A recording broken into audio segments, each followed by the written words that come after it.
why we are hesitant in operating our faith and gifts.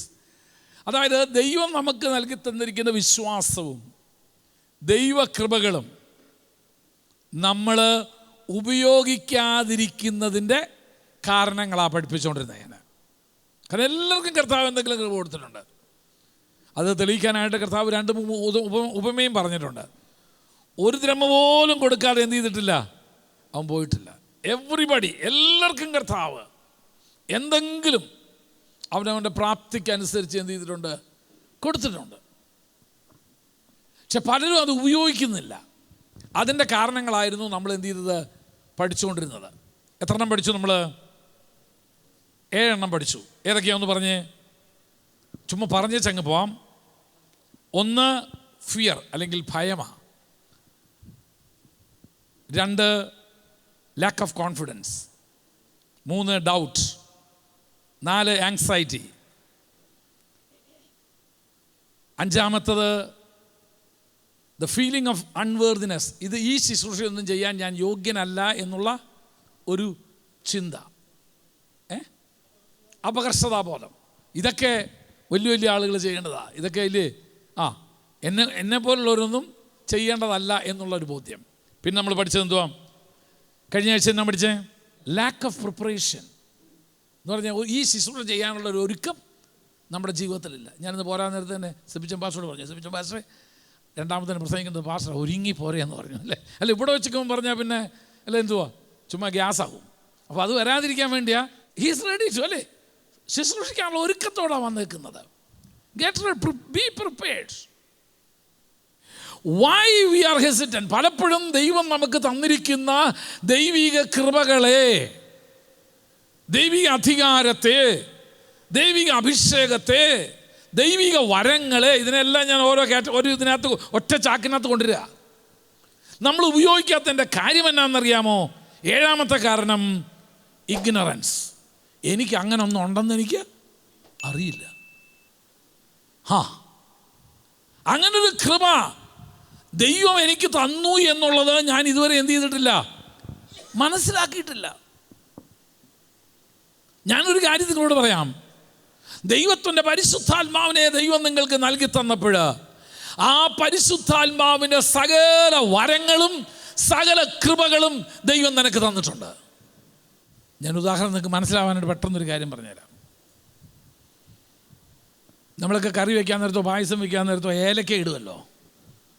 ഏലക്ക ഇടുന്നതിനെ കുറച്ച് കറുത്ത പൊട്ട് അവിടെ ഇവിടെയും കാണാൻ വേണ്ടിയിട്ടാണോ? അങ്ങനെയാണെങ്കിൽ കടുക് ഇട്ടാൽ പോരായിരുന്നോ? അല്ല, എന്തിനാ? അതിൻ്റെ രുചിയും വേണം, മണവും വേണം. ഇത് ഇട്ടതോടുകൂടെ, ഇത് വന്നതോടുകൂടി, ഇത് രണ്ടും കൊണ്ടാണ് എന്ത് ചെയ്തേക്കുന്നത്, വന്നേക്കുന്നത്. പിന്നെ ഇപ്പം വേറൊരു ടൈപ്പ് സാധനം കിട്ടും, എസൻസ് എടുത്ത സാധനം കിട്ടും, മണവും കാണത്തില്ല, ഗുണവും കാണത്തില്ല. ചില വിശ്വാസികൾ ആ ടൈപ്പാണ്. ദൈവം പരിശുദ്ധാത്മാവിനെ നിനക്ക് നൽകി തന്നപ്പോൾ, ആദിമ നാളിൽ അപ്പോസ്തലന്മാരിൽ മേൽ, പെന്തക്കോസ്ത് നാളിൽ അപ്പോസ്തലന്മാരിൽ മേൽ ദൈവത്തിൻ്റെ പരിശുദ്ധാത്മാവിനെ നൽകി കൊടുത്തപ്പോൾ അതോട് കൂടെ അവർക്ക് എന്ത് ചെയ്തു? രോഗശാന്തിയുടെ വരമുണ്ടായിരുന്നു, പ്രവചന വരമുണ്ടായിരുന്നു, അന്യഭാഷ ഉണ്ടായിരുന്നു, വ്യാഖ്യാനം ഉണ്ടായിരുന്നു, ഇല്ലേ? 2-ാം അധ്യായത്തിൽ കഴിഞ്ഞ അഭിഷേകം പ്രാപിച്ച അപ്പോസ്തലന്മാർ 3-ാം അധ്യായത്തിൽ പോകുമ്പോൾ ആദ്യം ചെയ്യുന്ന എന്തുവാ? രോഗശാന്തി ശുശ്രൂഷയാണ്. അപ്പോൾ ദൈവം നിനക്ക് പരിശുദ്ധാത്മാവിനെ നൽകി തന്നിരിക്കുമ്പോൾ അതിനോടൊപ്പം എന്ത് ചെയ്തിട്ടുണ്ട്? ഇതെല്ലാം നിനക്ക് തന്നിട്ടുണ്ട്. പക്ഷെ നമ്മളത് എന്ത് ചെയ്തിട്ടില്ല, അറിയുന്നില്ലെന്നേ ഉള്ളൂ, നാം മനസ്സിലാക്കുന്നില്ല. V R ignorant. നമുക്കതിനെക്കുറിച്ച്, അതുകൊണ്ട് അപ്പോസ്തലനായ പൗലോസ് പറഞ്ഞത്, സഹോദരന്മാരെ, ആത്മവരങ്ങളെ കുറിച്ച് നിങ്ങൾ എന്ത് ചെയ്യരുത്, അറിവില്ലാത്തവരായിരിക്കരുത് എന്ന്. ആരോടാ പറഞ്ഞേക്കുന്നത്? ബ്രദറുകാരോട് തന്നെ പറഞ്ഞേക്കുന്ന കാര്യം എന്നാ? ആത്മവരത്തെക്കുറിച്ച് അറിവില്ലാത്തൊരു ഗ്രൂപ്പ് അവരാ. നോക്കിക്കുവാണെങ്കിൽ ഞാൻ ഇംഗ്ലീഷ് വായിച്ചു, ബ്രദറൻ എന്ന് തന്നെ വിളിച്ചിട്ടാണ് പറഞ്ഞേക്കുന്നത്. Hey brethrens, do not be ignorant of. ഇന്നും അത് തന്നെ പറയേണ്ടിയിരിക്കുക.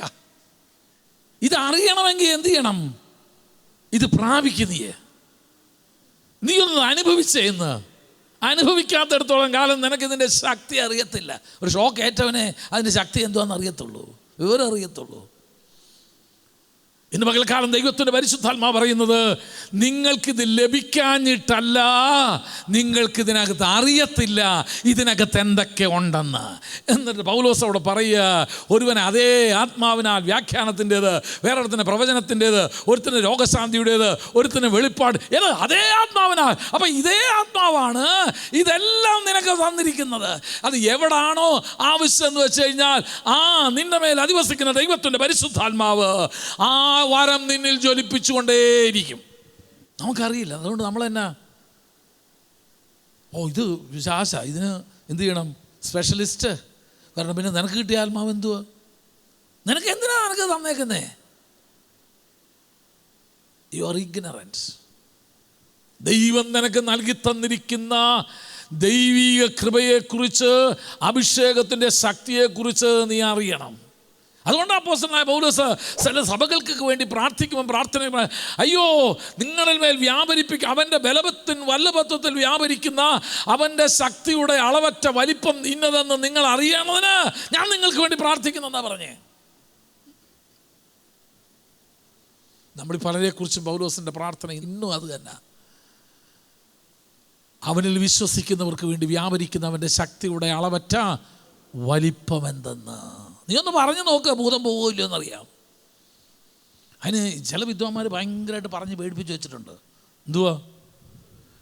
തിരിച്ചടിക്കുമെന്ന്. ഉണ്ടെന്ന് എത്ര കാര്യം, വേറെ ആരും ഈ ശുശ്രൂഷ ചെയ്യാതിരിപ്പാൻ. മർക്കോസിന്റെ സുവിശേഷത്തിൽ വായിക്കുന്ന വിശ്വസിക്കുന്നവരാൽ ഈ അടയാളങ്ങൾ നടക്കും, അവരുടെ നാമത്തിൽ ഭൂതങ്ങളെ പുറത്താക്കും. നമുക്കറിയത്തില്ല. ഇന്ന് പകൽക്കാലം ഞാൻ ദൈവമക്കളോടൊരു കാര്യം പറയാം.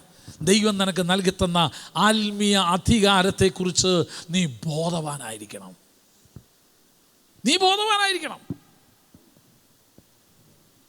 ദൈവം നിനക്ക് തന്ന പരിശുദ്ധാത്മാവിൽ എന്തെല്ലാം കൃപകളും വരങ്ങളും അവൻ നിന്നെ ഏൽപ്പിച്ചിരിക്കുന്നു എന്നുള്ളതിനെ കുറിച്ച് നിനക്കൊരു ബോധ്യം വേണം. കൊരിന്ത്യർ ലേഖനം വായിക്ക്. ദ ഇഗ്നറൻസ്, അവിടെ പലർക്കും പറ്റിയ പരാജയം. അതിന് തന്നെ പലരും എന്ത് ചെയ്തു?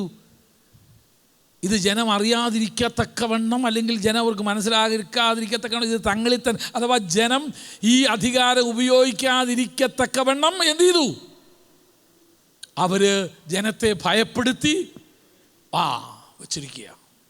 ഈ പണ്ടൊക്കെ ആളുകൾ പിശാചിനെ അതിനുള്ള എക്സ്പേർട്ട് ഭൂതം അവരൊക്കെ കാണിക്കുന്ന ജാട കണ്ടിട്ട് നമ്മൾ തന്നെ പേടിപ്പിച്ചുണ്ട്. പിന്നെ വിവരം മനസ്സിലായേ, ഇതൊന്നും ഇത്രയും ജാടയൊന്നും ഇത് കാണിക്കേണ്ട ഒരാവശ്യമില്ലായിരുന്നു. കർത്താവ് അങ്ങനെ മിണ്ടിപ്പോരെന്ന് പറഞ്ഞാൽ കർത്താവ് ഭൂതത്തെ ശാസിച്ചേ. ഇതെന്തിനാ? നിങ്ങളെക്കാളൊക്കെ എനിക്ക് എന്തൊക്കെയോ വരമുണ്ട്, അധികാരമുണ്ട്, കൃപയുണ്ട്, ശുശ്രൂഷയുണ്ട് എന്ന് ജനത്തെ എന്ത് ചെയ്തിരിക്കുന്നു? ബോധ്യപ്പെടുത്തി അവരെ മന്ദബുദ്ധികളാക്കി. വേറെ ദിവസം വിളിച്ച വേറെ ഇത്, അവരെ മന്ദബുദ്ധികളാക്കിയിട്ട് ദൈവവചനത്തിൻ്റെ ജ്ഞാനവും ശക്തിയും ആഴവും മനസ്സിലാക്കാൻ കഴിയാതെ വണ്ണം അവരെ എന്ത് ചെയ്തെന്നറിയാമോ? മയക്കി കിടത്തിയിരിക്കുക. ദൈവത്തിൻ്റെ പരിശുദ്ധാത്മാവ് വളരെ ശക്തമായിട്ട് ഇന്ന് പകൽക്കാലം നമ്മോട് പറയുന്നത്, you should be aware of the spiritual gifts and authority what God has given to us. ദൈവം നമുക്ക് നൽകി തന്നിരിക്കുന്ന ആത്മീയ വരങ്ങളെക്കുറിച്ച്, ആത്മീയ അഭിഷേകത്തെക്കുറിച്ച്, ആത്മീയമായിരിക്കുന്ന അധികാരത്തെക്കുറിച്ച് എനിക്കും നിനക്കും ബോധ്യം ഉണ്ടായിരിക്കണം. ഇല്ലത്തെ തമ്പറാനല്ല അത് പറയാൻ അധികാരം, ഉണ്ണിക്ക് പറയാമെന്ന്. അതൊരു ഭാഷയാണ് ഞാൻ ഉപയോഗിച്ചത്. പണ്ടായിരുന്നു ഇല്ലത്തെ തമ്പ്രാനെ വിവരം പറയാൻ പാടുള്ളൂ എന്ന്. കാലം മാറി, ഇല്ലത്തെ ഉണ്ണിക്കും എന്ത് ചെയ്യാം? ഇപ്പം കാര്യങ്ങൾ പറയാം. വിശ്വസിക്കുന്നവരാൽ നിങ്ങൾ പോകുന്ന വഴിക്ക് പ്രാർത്ഥിച്ചു നോക്ക്. കയറിയ ഓട്ടോറിക്ഷക്കാരനോട് പറ, കർത്താവ് ഇവനോട് പറയാനോട് ദൂത് എനിക്ക് തരണമെന്ന് പറ. കർത്താവ് വെളിപ്പെടുത്തി തരും. നീ പറ, ബ്രദറെ വീട്ടിൽ ഇങ്ങനൊരു പ്രശ്നമുണ്ടല്ലേ, ചുമ്മാ പൊട്ടക്കണ്ടൻ്റെ മാവേലോടൊന്നും പറയരുത്, വിവരം അറിയും. ദൈവത്തോട് ചോദിക്കുക, ദൈവം നിനക്ക് ആലോചന പറഞ്ഞു തരും. ഇറങ്ങുന്നതിന് മുമ്പ്, ഓട്ടോറിക്ഷ ഇറങ്ങുന്നതിന് മുമ്പ് അദ്ദേഹം പറയും, നിങ്ങൾ എനിക്ക് വേണ്ടി പ്രാർത്ഥിക്കണം, നിങ്ങളൊരു ദൈവ മനുഷ്യനാണെന്ന് എനിക്ക് ബോധ്യം വരുന്നു. ലോകത്തിൽ ആർക്കും അറിയാൻ പറ്റാത്തൊരു കാര്യമാണ് നിങ്ങൾ ഈ എന്ത് ചെയ്തിരിക്കുന്നത്, ഇപ്പം വെളിപ്പെടുത്തിയത്. എത്രയോ അനുഭവങ്ങൾ. കാരണം ദൈവം നിനക്ക് ജ്ഞാനത്തിൻ്റെയും പരിജ്ഞാനത്തിൻ്റെയും ആത്മാവിനെ, വിവേകത്തിൻ്റെ ആത്മാവിനെ ദൈവം ഈ പരിശുദ്ധാത്മാവിനെ നിൻ്റെ മേൽ തന്നപ്പോൾ തൻ്റെ നാമത്തിൻ്റെ മഹത്വത്തിന് വേണ്ടി നീ അവൻ്റെ സാക്ഷിയായി നിൽക്കേണ്ടതിന് വേണ്ടി ഈ കൃപയും കൂടെ ദൈവം നിനക്ക് നൽകി തന്നിട്ടുണ്ട്. യൂസ് ഇറ്റ്, ഉപയോഗിക്കുക. പലപ്പോഴും നമ്മളത് ചെയ്യാറില്ല. കാരണം നമ്മുടെ സ്ഥാനം പോയാലോ, നമ്മൾ ഇനി ആരും മാനിച്ചില്ലെങ്കിലോ, ആരും ഇനി നമ്മുടെ അടുക്ക വന്നില്ലെങ്കിൽ ദൈവം വേറൊരുത്തിനെ അയച്ചു തരും. ഞാൻ പറഞ്ഞു തന്നതിൻ്റെയൊക്കെ ആശയം ഒന്നേ ഉള്ളൂ എൻ്റെ കുഞ്ഞ്. ദൈവം നിനക്ക് നൽകി തന്ന ആത്മീയ അധികാരത്തെക്കുറിച്ച് നീ ബോധ്യം ഉണ്ടായിരിക്കണം. ഇത്രത്തോളമേ വരാവൂ എന്ന് പറ. നിൻ്റെ വീടിന് ചുറ്റും നീ ഒരു വര വരച്ചു പറ, അതിന് വിട്ട് ഇങ്ങോട്ട് കയറരുതെന്ന്. അതുകൊണ്ട് ഇനിയിപ്പോൾ ഇന്ന് വൈകുന്നേരം ചെന്നെല്ലാം കൂടെ വീടിന് ചുറ്റും വരയിറക്കണമെന്നല്ല ഞാൻ പറയുന്നത്. ആത്മീയ അർത്ഥത്തിൽ മാത്രമേ എന്ത് ചെയ്യാവൂ, എടുത്ത് ഉപയോഗിക്കാവൂ. ഭർത്താവിന് ചുറ്റും ഭാര്യയ്ക്ക് ചുറ്റും ഒന്നും വര വരയ്ക്കരുത്, നീ ഇത്രത്തോളം വരാവൂ എന്ന് പറഞ്ഞു വെച്ചാൽ. ഞാൻ പറഞ്ഞതിൻ്റെ എല്ലാം അർത്ഥം എന്നാണെന്നറിയാമോ? നിനക്കെതിരെ കടന്നു വരുന്ന പൈശാചിക ശക്തികളോട്, നിനക്കെതിരെ കടന്നു വരുന്ന അന്ധകാര ശക്തികളോട്, നിന്നെ തകർക്കാൻ വരുന്ന, നിന്നെ നശിപ്പിക്കാൻ വരുന്ന ദുഷ്ടാത്മസേനയോട് പറ, നിനക്ക് ഈ അതിര് വിട്ടുകൊണ്ട് കിടക്കാൻ അനുവാദമില്ലെന്ന് പറ. അത് പറയാൻ ഉള്ള അധികാരം ദൈവം എനിക്ക് തന്നിട്ടുണ്ട്. കർത്താവ് തൻ്റെ ശിഷ്യന്മാരോട് പറഞ്ഞത്, പാമ്പുകളെയും തേളുകളെയും ചവിട്ടാനായിട്ട് ഞാൻ നിനക്ക് അധികാരം തരികയാണ്. എന്നിട്ട് അടുത്ത വാക്ക് പറയുന്നത്, ശത്രുവിൻ്റെ സകല ബലത്തെയും. അപ്പം പാമ്പും തേളും അവിടെ നിൽക്കുന്നത് എന്തുവാ? ശരിക്കും അക്ഷരാർത്ഥത്തിലുള്ള പാമ്പും തേളും അല്ല, ഒരു പ്രതീകങ്ങളായിട്ടാണ് നിൽക്കുന്നത്. തൊട്ടടുത്ത വാക്യം പറയുന്നുണ്ട് മറ്റേത് എന്തോത്തിൻ്റെ പ്രതീകമാണെന്ന്. പാമ്പുകളും തേളുകളും ശത്രുവിൻ്റെ സകല ബലത്തെയും കെടുത്താൻ ദൈവം നിനക്ക് അധികാരം തന്നിരിക്കുമ്പോൾ നീ അത് ഉപയോഗിക്കുക. അധികാരം നീ ഉപയോഗിക്കുക. ഇല്ല, യേശുവിൻ്റെ അടുക്ക വന്ന ശതാധിപതി പറയും, നീ എൻ്റെ പുറയ്ക്കകത്തൊന്നും പറയണ്ട, ഇവിടെ നിന്നൊരു വാക്ക് കൽപ്പിച്ചാൽ മതി, എൻ്റെ ബാല്യക്കാരന് സൗഖ്യം വരും. കാരണം അവൻ അറിയാമായിരുന്നു യേശുവിൻ്റെ മേൽ വ്യാപരിക്കുന്ന അധികാരത്തിൻ്റെ ശക്തി എന്താണെന്ന്. ഇത് നമുക്ക് തന്നെ തന്ന ശക്തി എന്ത് ചെയ്യത്തില്ല, നമുക്ക് അറിയത്തില്ല. അടുത്തതിലേക്ക് ഞാൻ വരാം. അടുത്തതുമായിട്ട് ബന്ധപ്പെടുന്ന 8ാമത്തെ കാരണം, we do not know where to use and when to use my authority. എനിക്ക് തന്ന അധികാരം എപ്പോൾ ഉപയോഗിക്കണമെന്നോ എവിടെ ഉപയോഗിക്കണമെന്നോ എനിക്ക് എന്ത് ചെയ്യത്തില്ല, അറിയില്ല. അധികാരമൊക്കെ കിട്ടിയിട്ടുണ്ട്, അസ്ഥാനത്ത് കയറി ഉപയോഗിക്കും വേണമെങ്കിൽ. എല്ലാവരും ഇരിക്കും പറയും ഇറങ്ങട്ട് പോട്ടെന്നൊക്കെ പറയും. ഇവിടെ പോകാനും ഇറങ്ങാനും ആരുമില്ല. എന്നാൽ പോകേണ്ടടുത്തോട്ടത് പറഞ്ഞതുമില്ല. അപ്പോൾ ഈ അധികാരത്തെ എവിടെ ഉപയോഗിക്കണം, എപ്പോഴുപയോഗിക്കണമെന്ന് എന്ത് ചെയ്യത്തില്ല, പലർക്കും അറിയത്തില്ല. They don't know it. ഇല്ലേ, നമുക്കറിയാമല്ലോ, നമ്മളിവിടെ ചിലരുടെ താക്കോലും കൊടുത്ത് വെച്ച് വിട്ടാലും എല്ലാം അവിടെ ചെന്ന് എന്ത് ചെയ്യും, പുറത്ത് ഗോൾ തുറന്ന് അങ്ങോട്ട് കയറില്ല. അതിനാ കയറാതെ? അതിനല്ലേ താക്കോൽ തന്നെ. അപ്പം ഞാൻ ചോദിച്ചു, താക്കോലില്ലായിരുന്നു കയ്യിൽ, എന്താ കയറാഞ്ഞേ? എങ്ങനെ ഉപയോഗിക്കേണ്ടതെന്ന് അറിയത്തില്ല. അതിനാ കർത്താവ് 3.5 വർഷം ശിഷ്യന്മാരെ കൂടെ കൊണ്ട് നടന്നിട്ട് അധികാരം എങ്ങനെ ഉപയോഗിക്കണമെന്ന് കാണിച്ചു കൊടുത്തു. അധികാരം എങ്ങനെ ഉപയോഗിക്കണമെന്ന് 3.5 വർഷം കൂടെ കൊണ്ട് നടന്നിട്ട്, ഭൂതങ്ങളെ പുറത്താക്കുന്നത് എങ്ങനാ, വ്യാധികളെ സൗഖ്യമാക്കുന്നത് എങ്ങനാ, ഭൂതഗ്രസ്തന്മേൽ വിടുതൽ കൊടുക്കുന്നത് എങ്ങനാ, രോഗികളെ സൗഖ്യമാക്കുന്നത് എങ്ങനാന്ന് 3.5 വർഷം കൂടെ കൊണ്ട് നടന്നിട്ട് അവരെന്ത് ചെയ്യുന്നു, പഠിപ്പിച്ചു കൊടുത്തു. നമുക്ക് ആരുടെയും കൂടെ നിൽക്കാൻ നേരമില്ലല്ലോ, പഠിക്കാനും നേരമില്ല, പഠിക്കുകയില്ലല്ലോ. കാരണം നമ്മൾ പഠിക്കാൻ വന്നതല്ല, പലപ്പോഴും പഠിപ്പിക്കാൻ വന്നതാ. കർത്താവ് തൻ്റെ ശിഷ്യന്മാർക്ക് അധികാരം കൈമാറുക മാത്രമല്ല, അധികാരം എങ്ങനെ ഉപയോഗിക്കണമെന്ന്. അതിനാ ആളുകളെ മുമ്പോട്ട് വിളിച്ചിട്ട് ദൈവകൃപയുള്ള ആളുകളെ കൊണ്ട് പ്രാർത്ഥിപ്പിക്കുന്നത് എന്തിനാ? നിങ്ങൾ പ്രാർത്ഥിച്ചാലും ഇത് നടക്കും. ഇവിടെ ബൈബിൾ സ്കൂൾ നടക്കുന്ന കാലത്ത് എല്ലാവരും ചെയ്തിരുന്നു. പ്രാർത്ഥനയ്ക്ക് മുമ്പോട്ട് വിളിച്ചു കഴിഞ്ഞാൽ പ്രാർത്ഥിക്കുന്ന ബൈബിൾ സ്കൂൾ കുഞ്ഞുങ്ങളാ. എന്തിനാ? അവർക്കൊരു കോൺഫിഡൻസ് ഉണ്ടാവാൻ വേണ്ടിയിട്ട്. അധികാരമുണ്ടെന്ന് എനിക്കറിയാം, എങ്ങനെ ഉപയോഗിക്കണമെന്ന്, എപ്പം ഉപയോഗിക്കണമെന്ന് ഇവർക്ക് അറിയത്തില്ല. അതാ പലരുടെയും പറ്റിയ പരാജയം. ഏത് കൃപയാ, ഏത് സമയത്താ ഉപയോഗിക്കേണ്ടത്, ഏത് വരമാ ഉപയോഗിക്കേണ്ടത്, എന്നറിയത്തില്ല. ഞാനൊരു കാര്യം പറയാം, പ്രത്യേകിച്ച് പൈശാചിക വിടുതലിൻ്റെ ശുശ്രൂഷ ചെയ്യുന്നവർ വളരെ മനസ്സിലാക്കേണ്ട ചില കാര്യങ്ങളുണ്ട്. പൈശാചിക ബാധയുണ്ട്, മാനസിക രോഗങ്ങളുണ്ട്.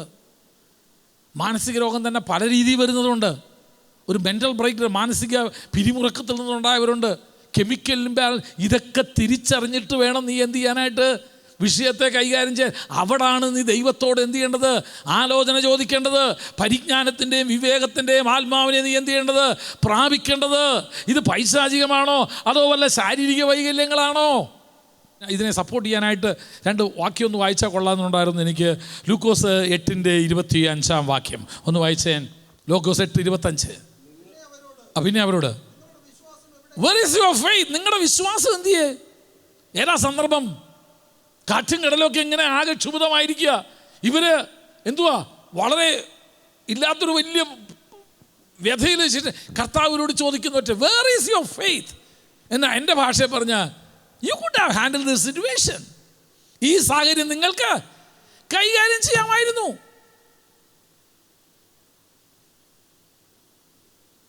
ഇങ്ങനെ സ്റ്റണ്ടായിട്ട് നിൽക്കേണ്ട ഒരാവശ്യമില്ല. Where is your faith? നിങ്ങളുടെ വിശ്വാസം എന്തിയേ? ഇത്രയും നാൾ എൻ്റെ കൂടെ നടന്ന് ദൈവിക വിശ്വാസത്തിലൂടെ പ്രാപിച്ചെടുക്കാൻ കഴിയുന്ന അത്ഭുതങ്ങളെക്കുറിച്ചുള്ള ദൃക്സാക്ഷികളായ നിങ്ങൾ ഈ ചെറിയ വിഷയത്തിൻ്റെ മുൻപിൽ നിങ്ങളിങ്ങനെ പതറിപ്പോയെങ്കിൽ, കർത്താവ് പറയുന്ന ഉദാഹരണത്തിന് വളരെ പെട്ടെന്ന് മനസ്സിലാക്കാനായിട്ട്, താക്കോലും പിടിച്ച് എല്ലാം ഇവിടെ നിൽക്കാമെന്ന് വിചാരിക്കുക. ഞാൻ വന്നപ്പോൾ ഒരെണ്ണം അകത്ത് കയറിയിട്ടില്ല. താക്കോൽ ആരെല്ലാന്ന് ചോദിച്ചു. അതിൻ്റെ അർത്ഥം എന്തുവാ? തുറന്ന് കയറായിരുന്നല്ലോ നിങ്ങൾക്ക്. അല്ലാണ്ട് താക്കോൽ ആരുടെ കയ്യിലാന്ന്, തോമാച്ചൻ്റെ കയ്യിലാന്നോ മത്തായിയുടെ കയ്യിലാന്നോ അറിയാനുള്ളതല്ല. ആ ചോദ്യത്തിൻ്റെ പുറകിലെ ഉത്തരം എന്നാ അറിയാമോ? Why didn't you act upon, use the key that I gave you? ഞാൻ നിനക്ക് നൽകി തന്ന താക്കോൽ നിങ്ങൾ ഉപയോഗിക്കാതിരുന്നത് എന്ത്? ഇങ്ങനെ അത്ഭുതസ്തന്ധരായി നിങ്ങളിങ്ങനെ പുറത്തു നിൽക്കുന്നു. കർത്താവ് ചോദിച്ച ചോദ്യം അതാ, Where is your faith? നിങ്ങളുടെ വിശ്വാസം എവിടെ? You could have handled this situation. നിങ്ങൾക്ക് ഈ പ്രശ്നത്തെ പരിഹരിക്കാമായിരുന്നല്ലോ. പശ്ചാത്തലത്തിൽ ഞാൻ പറഞ്ഞു കഴിഞ്ഞു. Do not know when to use it. ഇതെപ്പോൾ ഉപയോഗിക്കണമെന്ന് അവർക്കറിയാതെ പോയി. ഞാൻ ചോദിക്കട്ടെ, പരിശുദ്ധാത്മാവിനെ തന്നത് ഞായറാഴ്ച സഭായത്തിനും വെള്ളിയാഴ്ച ആരാധനയ്ക്കും രാത്രി കുടുംബ പ്രാർത്ഥനയ്ക്കും മാത്രം ഉപയോഗിക്കാനാണോ? ചിലർക്ക് ആത്മാവ് വരുന്നത് ദുരാത്മാവ് ഇറങ്ങുമ്പോഴാണ്. ഞാൻ കണ്ടിട്ടുണ്ട്. ഈ ഒരാത്മാവില്ലാത്തവനും പിശാച് ഓരോരുടെ മേൽ പിശാച് ഇളകി കഴിഞ്ഞാൽ അവൻ തന്നെ കൈകൊട്ടിക്കോളും. കാരണം എന്തുവാ, അവൻ്റെ മേൽ കയറാതിരിക്കാൻ വേണ്ടിയാണ്. ഇതൊക്കെ പഴയ പെന്തിക്കോസ്തുകാർക്കേ അറിയത്തുള്ളൂ. ഇതൊക്കെ ചില സഭകളിലൊക്കെ ആരാധന നടത്താൻ ചെന്ന് കഴിഞ്ഞാൽ പ്രവാചകനാന്ന് പറഞ്ഞു കഴിഞ്ഞാൽ ഒരു ദൈവകൃപയില്ലാത്തവനും അവനും കൈയടിച്ച് അവൻ്റെ ഇളക്കം കാണിക്കും. അവൻ്റെ മേൽ തലയിൽ കൈവച്ച് ദൂത് പറയാതിരിക്കാൻ വേണ്ടി അവൻ്റെ മേലായിരിക്കും ഞാൻ ആദ്യം കൈവയ്ക്കാൻ പോകാൻ. കൊല്ലം 45 ഇത് നടക്കുന്നതും കൊണ്ട് ആദ്യം അവൻ്റെ തലയിലായിരിക്കും ആദ്യം കൈവെട്ടുക. ഞാൻ പറഞ്ഞതിൻ്റെ ആശയം എന്നാണെന്നറിയാമോ? ശിഷ്യന്മാർക്ക് കൊടുത്ത അധികാരത്തെ, അവർക്ക് ലഭിച്ച വിശ്വാസത്തെ അവരുപയോഗിക്കാതായപ്പം കർത്താവ് ചോദിച്ചത് എന്നാണെന്നറിയാമോ? അത് ഒരർത്ഥത്തിൽ പറഞ്ഞ ഒരു ശാസനയും കൂടായിരുന്നു.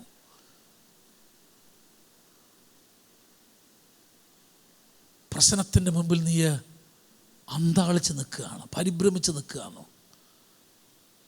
ബ്ലങ്കസ്യാന്ന് പറഞ്ഞങ്ങനെ നിൽക്കുകയാണ്, എന്തോ ചെയ്യണമെന്നറിയാതെ. കർത്താവ് ചോദിക്കുക, വേർ ഈസ് യുവർ ഫെയ്ത്ത്? എന്തിയ നിൻ്റെ വിശ്വാസം? ഇതൊക്കെ നിങ്ങൾക്ക് കൈകാര്യം ചെയ്യാൻ പറ്റുന്ന വിഷയമല്ലായിരുന്നോ? Why did you do it? യോശുവയുടെ പുസ്തകം 10-ാം അധ്യായത്തിൻ്റെ 12-ാം വാക്യം കൂടെ വായിക്കുക. സന്ദർഭം മാത്രം ഞാൻ പറഞ്ഞു വിടാം. എന്നാൽ യഹോവ അമോര്യരെ ഇസ്രായേൽ മക്കളുടെ കയ്യിൽ ഏൽപ്പിച്ചു കൊടുത്ത ദിവസം യഹോവ യോശുവയോട് സംസാരിച്ചു. ഇസ്രായേൽ മക്കൾ കേൾക്കെ, സൂര്യ നീ ഗിബിയോനിലും ചന്ദ്ര നീ അയ്യാലോൻ താഴ്വരയിലും നിൽക്ക എന്ന് പറഞ്ഞു. ജനം തങ്ങളുടെ ശത്രുക്കളോട് പ്രതികാരം ചെയ്തു തീരുവോളം സൂര്യൻ അവിടെ നിന്നു. തനിക്ക് ലഭിച്ച അധികാരം എപ്പോഴും ഉപയോഗിക്കണം, എവിടെ ഉപയോഗിക്കണമെന്ന യോശുവയ്ക്ക് ബോധ്യം ഉണ്ടായിരുന്നു. അത് ചെങ്കടലിൻ്റെ തീരത്ത് മാത്രമല്ല, അല്ലെങ്കിൽ യോർദാൻ്റെ തീരത്ത് മാത്രമല്ല, എരിഹോ മതിലിൻ്റെ മുമ്പിൽ മാത്രമല്ല. ശത്രുക്കളുമായി യുദ്ധം ചെയ്യുമ്പോൾ അന്ന് പകൽ മാത്രമേ യുദ്ധം ചെയ്യാൻ പ്രമാണമുള്ളൂ, രാത്രി യുദ്ധം ചെയ്യാൻ പ്രമാണമില്ല. അതുകൊണ്ട് യുദ്ധമൊക്കെ പകൽ നടന്നേ പറ്റൂ. സൂര്യൻ അസ്തമിച്ച് കഴിഞ്ഞാൽ പകുതിയോളം എത്തിയ ജയം എന്ത് ചെയ്യുന്നു? പൂർത്തിയാക്കാൻ കഴിയാതെ പിന്തിരിയേണ്ടി വരും. നാളെ ശത്രു അധികം ശക്തിയോടുകൂടെ ഇറങ്ങി വരും. അതുകൊണ്ട് ഇപ്പോൾ തന്നെ ജയം പ്രാപിച്ച് മടങ്ങാൻ പറ്റൂ എന്നുള്ള അവസ്ഥ ബോധ്യം വന്നപ്പോൾ യോശുവയ്ക്ക് ലഭിച്ചൊരു അധികാരമുണ്ട്. എന്നാ ദൈവം യോശുവ പറഞ്ഞ്, ഞാൻ മോശയോടുകൂടി ഇരുന്നത് പോലെ നിന്നോടുകൂടി ഇരിക്കും. ഒരു മനുഷ്യനും നിനക്കെതിരായിട്ട് നിൽക്കത്തില്ല. ഈ ജനത്തെ മുഴുവൻ ഞാൻ നിന്റെ കയ്യിൽ നൽകി തന്നിരിക്കുക. അവൻ ആ വചനത്തിന്റെ വെളിച്ചത്തിൽ എഴുന്നേറ്റ് എന്ന് പറഞ്ഞു, സൂര്യ നീ അവിടെ നില്ല, ചന്ദ്ര നീ അവിടെ നില്ല. യൂസിങ് ദി അതോറിറ്റി എപ്പോഴ്? when it is needed. പ്രതിസന്ധികൾ വരുന്നത് നിന്റെ അധികാരം ഉപയോഗിക്കാൻ വേണ്ടിയാ. പ്രശ്നങ്ങൾ വരുന്നത് നിന്റെ അധികാരം ഉപയോഗിക്കാൻ വേണ്ടിയാ. Joshua knew when to use his authority. തൻ്റെ അധികാരം എവിടെ ഉപയോഗിക്കണമെന്ന്, എപ്പോഴും ഉപയോഗിക്കണമെന്ന് യോശുവയ്ക്ക് അറിയാമായിരുന്നു. And he acted upon it. അവനതെടുത്ത് ഉപയോഗിച്ചു. വേദപുസ്തകം പറയുന്നു, സൂര്യനാകാശമധ്യേ ഒരു ദിവസം മുഴുവനും അസ്തമിക്കാതെ നിന്നു. യഹോവ ഒരു മനുഷ്യൻ്റെ വാക്ക് കേട്ടനുസരിച്ച ആ ദിവസം പോലെ ഒരു ദിവസം അതിന് മുൻപും പിൻപും ഉണ്ടായിട്ടില്ല. നിനക്ക് തന്ന ആത്മീയ അധികാരത്തെക്കുറിച്ച് ബോധ്യം പ്രാപിച്ചിട്ട് ഇന്ന് പകൽക്കാലം ഒരു തീരുമാനമെടുക്കുക. I'm going to use it. കർത്താവ് എന്നെ കണ്ടും നിന്നെ കണ്ടും ചോദിക്കരുത് നിൻ്റെ വിശ്വാസം എവിടാന്ന്. നിനക്ക് ഞാൻ തന്ന അധികാരം എവിടെന്ന്? അതുകൊണ്ട് പാത്തു വെച്ചിരിക്കുകയാണോ? അതോ അത് ഞായറാഴ്ചയും വെള്ളിയാഴ്ചയും വ്യാജളക്കുമ്പോഴും മാത്രം ഉപയോഗിക്കാനുള്ള അധികാരമാണോ? Use it always. എല്ലായ്പ്പോഴും ഉപയോഗിക്കുക, ഏത് സമയത്തും ഉപയോഗിക്കുക. അത്ഭുതങ്ങൾ നിൻ്റെ ജീവിതത്തിൻ്റെ കൂടെ പുറപ്പാട്ട് മാറും. ഒരു മനുഷ്യനും നിനക്കെതിരായി നിൽക്കത്തില്ലെന്ന ദൈവം യോശുവയ്ക്ക് കൊടുത്ത വാഗ്ദത്തം. And he believed it. അവനത് വിശ്വസിച്ചു. ആ വിശ്വാസത്തിനനുസരിച്ചാണ് അവൻ വിളിച്ചു പറഞ്ഞത്. 10-ാം അധ്യായത്തിൻ്റെ 8-ാം വാക്യം നിങ്ങൾ വായിക്കുക. യഹോവ യോശുവയോട്, അവരെ ഭയപ്പെടരുത്, ഞാൻ അവരെ നിൻ്റെ കയ്യിൽ ഏൽപ്പിച്ചിരിക്കുന്നു. അവരിൽ ഒരുത്തനും നിൻ്റെ മുൻപിൽ നിൽക്കത്തില്ല. അതിന് തടസ്സമായി, യുദ്ധം ജയിക്കുന്നതിന് തടസ്സമായി സൂര്യാസ്തമനം നടക്കാൻ പോകുമെന്ന് കണ്ടപ്പോൾ യോശുവ തനിക്ക് ലഭിച്ച അധികാരത്തെ എടുത്ത് ഉപയോഗിച്ചു. ഈ ദിവസങ്ങളിൽ ഞാനൊരു കാര്യം പറയാം. ക്രിസ്തീയ ജീവിതവും ആത്മീയ ജീവിതവും ആരാധനയും സഭാ കൂട്ടായ്മകളൊന്നും ഇനി അത്ര എളുപ്പമായി വരുന്ന കാലഘട്ടത്തിലല്ല നാം ജീവിക്കുന്നത്. അവിടെ ദൈവിക അധികാരത്തെക്കുറിച്ച് ബോധ്യം പ്രാപിച്ച് ജീവിക്കുന്നവന് മാത്രമേ മുന്നേറാനായിട്ട് സാധിക്കത്തുള്ളൂ.